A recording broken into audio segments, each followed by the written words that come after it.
My name is Stephanie Keenan. You know me because you've been a guest on my podcast. I wanted to make a video today to to go along with the guide to guest sharing document that I put together for you. So this is just kind of a little bit impromptu. I am totally going to read from my notes. I just thought it would be a little bit easier for me to explain it via video in addition to the document that you have in front of you, or you can download from the email that you just got. Okay, so first of all, I really want to thank you for being a guest on my podcast. The reason that I invited you was because I thought you had something super valuable to share with my audience, and that's why we have such a great following and listener base. So thank you very much for that. Also, you probably, whenever we were going through the whole beginning of it, I want this to be a marketing and educational tool for you. So I want you to be able to expand your digital footprint. I want you to be able to get your message out there. I want people to be able to connect with you on a level that they are not able to connect with you maybe via your website or any kind of print marketing material you have out there. So I created this guide so that you could, so I've been doing this marketing thing for my business for a while now, and so I wanted to create something for you guys so you could share it with your audience, because a lot of people haven't been doing this marketing piece. So if you already do this, awesome. If you have other ideas that you would like for me to incorporate or you would want to share, then please just email me and let me know, and I'll add it into the document. So let me just get started real quick. Okay, so the very first thing I'll tell you is, you saw this in your email, all the different ways that you get the podcast episode coming to you. You get it from my website. You get it from, I put it on YouTube. Let's see, where else did we put it?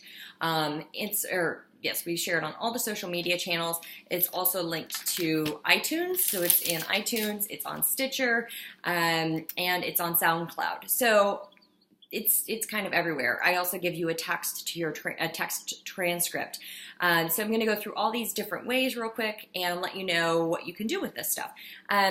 Also, I included a link to my RSS feed. So if you're on Buffer, if you're not familiar with Buffer.com yet, it's an automated social media tool, which is amazing. So if you don't like spending time on social media, you can just spend, an hour a week or so and schedule all of your social media posts to be posted on your behalf at specific times through Buffer. A great feature on that is RSS feeds. So, for example, I have my own RSS feed feeding to my Buffer account. Then what that does is I just have to update it on my website, and then it comes to me, so I don't have to go, oh, what did I do? Let me go out to my website and check. So if you want to do that for my episodes, you can do that too. You can incorporate it right into your Buffer feed through the RSS feeds, and then you just hit select, instead of going out to the website, selecting that specific article. It's all there for you. So other ideas for marketing. The really big thing is to share your recording with your email list. If you're a business, you probably have an email list, and if you don't have an email list, you really should. Even if you're brick and mortar and you think, oh, I just contact my clients or my patients in person, there's a great opportunity to really leverage your email list. So the best way to share this is through your email list. The other piece of this is that everybody wants to be on the winning team, right? And so your clients are proud to use you and have you as their whatever provider. They are super excited to be associated with people who are getting this kind of attention. So why not give them something to be proud about? And then it's really great because they can share it with maybe people who have been watching their results, asking them about what they've been doing, and then that gets you out there more too. So that's going to expand your brand, your digital footprint. So share it with your email list. Even if you don't really do much with email, it's awesome. People do want to hear this stuff from you, believe it or not. I say, so YouTube, we add a link to YouTube. And so what you can do is you can add it to your playlist. So if you have like a favorites playlist, for example, on your YouTube channel, you can add your episode to that playlist if you're on YouTube, if you do YouTube much.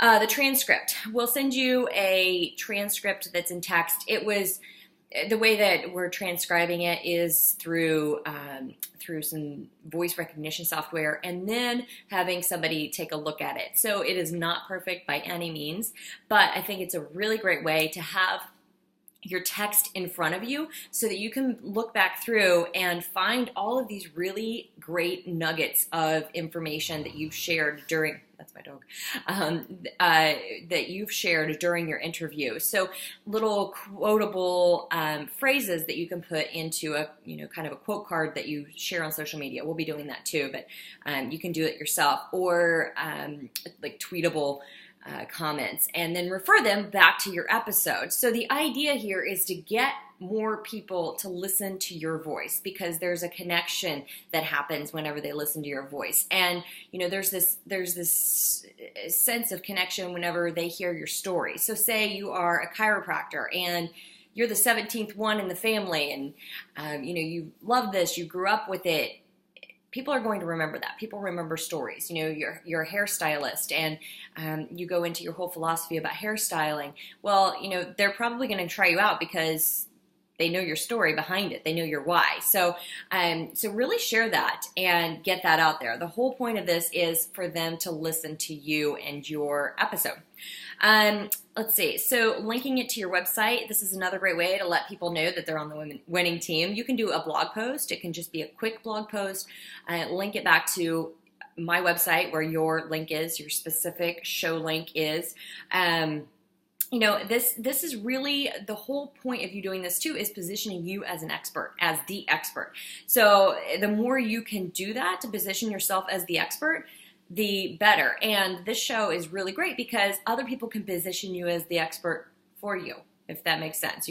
Hey, I go to this chiropractor. I keep using chiropractors because I feel like that's one of these. I'll just keep using that because you get the point.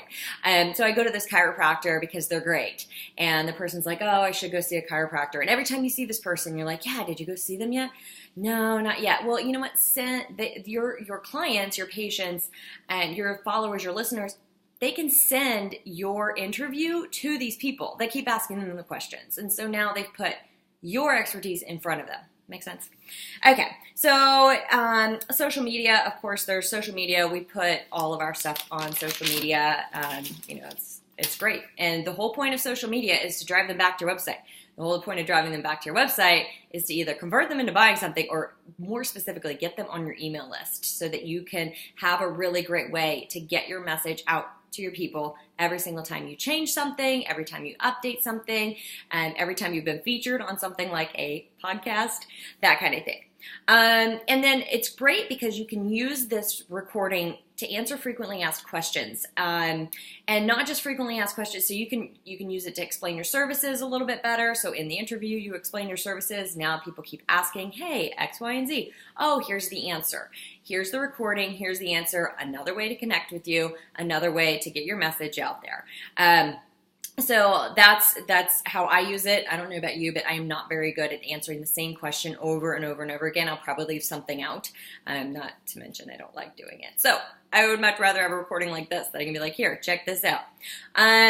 Let's see, the other piece for teaching, the teaching tool is, and I'm going to use a hairdresser, for example, because I asked a guest, I said, hey, what are some things that clients do on a regular basis that they're not necessarily doing on purpose, but it causes problems? And so one of the examples he said was being late.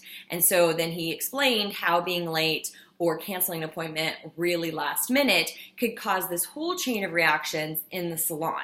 Now, as the person listening, as the customer, as the client, you may think like, oh, I'm just such a busy person. And I'm paying them, right? So that may be one of your clients listening to, or thinking about that, or not thinking actually. And so that may be what they're thinking or not thinking. And little do they know that it's causing a huge problem in the salon.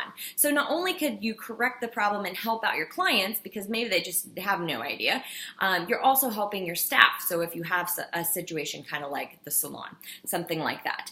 And then continue to reach back to this interview time and time again. You never know if people just didn't have time the first time, second time, third time. They didn't have an interest back then. They weren't as familiar with technology. Maybe now they've downloaded the iTunes podcast app and they're all about podcasts. And so now they're like, oh, thanks so much for sending it out the 8th time with this link to iTunes. Now I know how to use it. Now I'll subscribe or listen or whatever like that. So, you don't have to just repeat the same thing over again. Find that quotable information in the text, in your interview, to reshare those messages. Those are nuggets of information that you can really put out there and solidify your position as an expert, help your clients to achieve their results better, faster, whatever you're looking for there, and to really help you in doing whatever you do, because you're not listening to this because you're a marketer. Marketers wouldn't have listened to this. So you're a coach, you're a doctor, you're a provider of some service, and I guarantee that sitting around doing marketing is probably not where you want to spend your time. So that's why I created this, so that you can kind of streamline some of your marketing, repurpose some of your content, get your message out there, get more clients so you can coach them or heal them or help them in some way, and go on about doing amazing things. So thanks for listening. I hope this was helpful. Again, if you have any other tips that you think would be beneficial to future podcast guests, please send them to me and I will include them. Have a great day.